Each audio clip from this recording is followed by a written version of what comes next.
I'm Michael Williams, founder of the Memoir Studio, and I want to welcome you to Writing Through the Fear, a seven-part video series for memoir writers who feel called to tell their stories but find themselves hesitating. Hello, it's Michael Williams again from the Memoir Studio, and welcome to part six of my seven-part series on Writing Through the Fear. A short session where I share my thoughts about some of the fears that we face as writers when it comes to writing memoir or any form of personal writing. Last week, I spoke about the fear of writing through the pain that we can be feeling.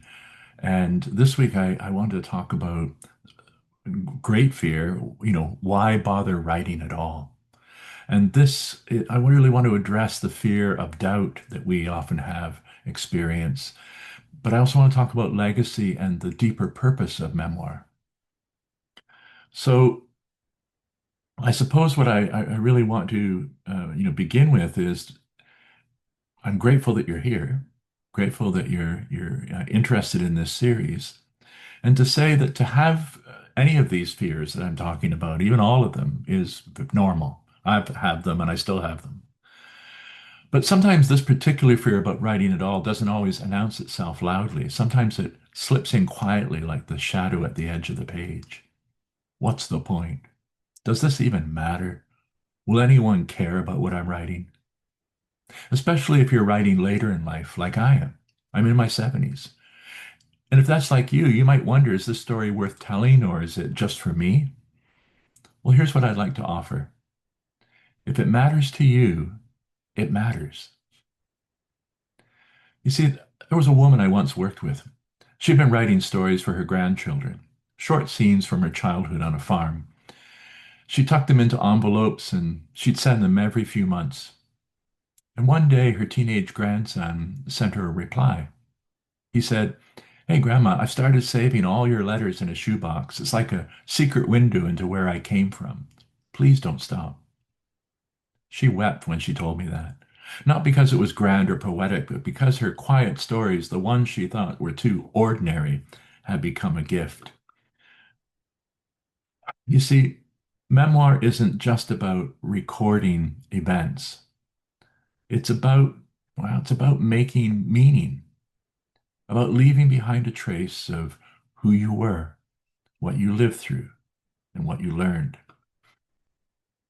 You may never know the full impact of your story, but somewhere, whether in a family member, a reader, or even in yourself, it will plant something. Memoir is a way of saying, I was here. This mattered. And that is never wasted. Even if no one ever reads it, your writing is still worthwhile. Because in the very act of writing, you're reflecting, remembering, witnessing your life with compassion. That's legacy too, inner legacy. And often when you write for yourself first, others feel the truth in it. Your story can become someone else's mirror. Your experience might offer someone else the words they didn't know they needed. So I'd like you to take the next 10 minutes and begin with this sentence. If someone reads this one day, I hope they'll understand. If someone reads this one day, I hope they'll understand, and continue that sentence. I hope they'll understand what? Let that imagined reader guide your words, not for approval, but for connection. Your story doesn't have to change the world. It only has to say something true, and that's more than enough. Next week, we'll wrap up the series with a final question that many writers face.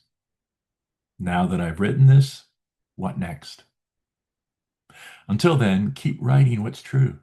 Someone, maybe even future you, is listening. Thank you very much. This is Michael Williams from the Memoir Studio.